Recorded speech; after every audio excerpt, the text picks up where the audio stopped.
Okay? Jadi, tuan-puan, banyak teknik menabung, menyimpan. Ada teknik for saving, ada teknik menabung, tabung hijau, tabung jingga, macam-macam teknik. Last kali nampak duit, kita nak belanjakan juga.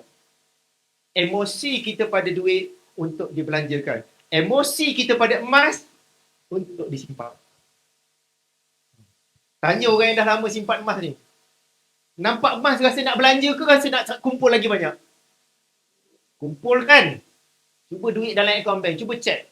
Tiap-tiap hari tengok berapa balance, berapa balance, berapa balance. Lagi banyak tengok, lagi cepat duit tu habis. Betul tak?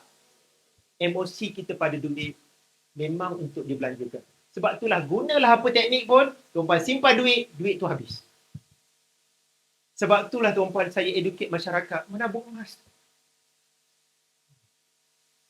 Emas kita tak ada emosi nak belanja. Saya, tuan-puan, saya dah 16 tahun educate masyarakat simpan emas. Penyimpan emas di bawah saya di seluruh Asia Tenggara dah 1 juta. Saya belum pernah jumpa kes, Tuan Zul, saya jual emas ni sebab nak tukar sport rim baru. Saya tak pernah jumpa lagi. Saya jual emas sebab nak tukar langsir baru. Saya tak pernah dengar lagi. Saya jual emas sebab saya nak beli rumah below market value. Saya jual emas sebab saya nak beli tanah. Saya jual emas untuk apa? Untuk saya rolling bisnes saya. Itu ada, tuan-puan. Saya nak jual emas sebab nak pergi haji. Kan penting kan? Saya jual emas untuk pendidikan anak-anak. Okay? Sebab itulah simpan emas. Saya educate masyarakat. Simpan emas mula sikit saja dulu. Dulu saya educate 1 gram 1 bulan. Sebab 1 gram 100 lebih. Saya ajar 1 gram 1 bulan. 12 bulan. Simpanan dia bukan 12 gram, tuan-puan. Selalunya berpuluh gram. Dah simpan, nak tambah lagi, nak tambah lagi. Contoh, ajar orang menabung 500 bulan. Bulan ke-10 sepatutnya ada 5,000 dalam akaun. Tapi realitinya, majoriti tak ada 5,000 dalam akaun. Sebab tu simpan sikit-sikit, lama-lama masih sikit. Simpan emas, terus berbeza, tuan-puan.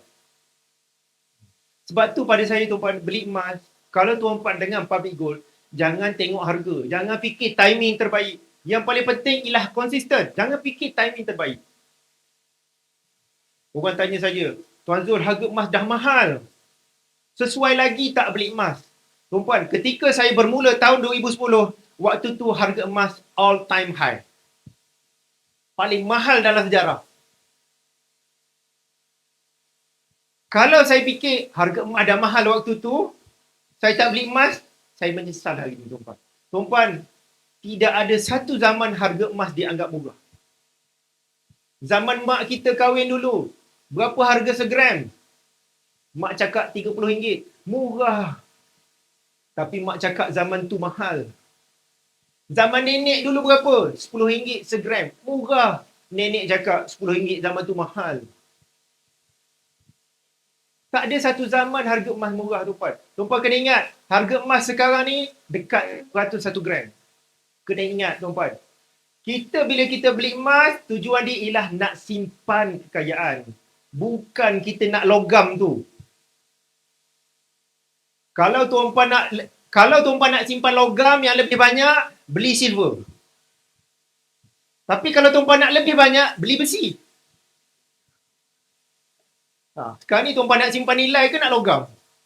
Nak logam banyak, pergi beli besi, tuan-puan. Simpan besi. Ada nilai, betul tak? Oi, orang curi besi tu. Sebab ada nilai. Sekarang ni isunya bukan mahal murah. Kita nak simpan kekayaan. Lagi mahal harga emas, maksudnya kita simpan kekayaan yang lebih besar pada logam yang lebih kecil.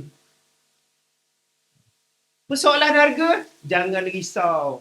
Berdasarkan sejarah 20 tahun harga emas, secara purata harga emas naik sekitar 10% setahun. Tahun lepas je, luar biasa. Hit 50%. Dan saya tak promote yang 50%. Saya cakap 10% tu. Dah cukup bagus berbanding simpan duit dalam SB dan tabung haji.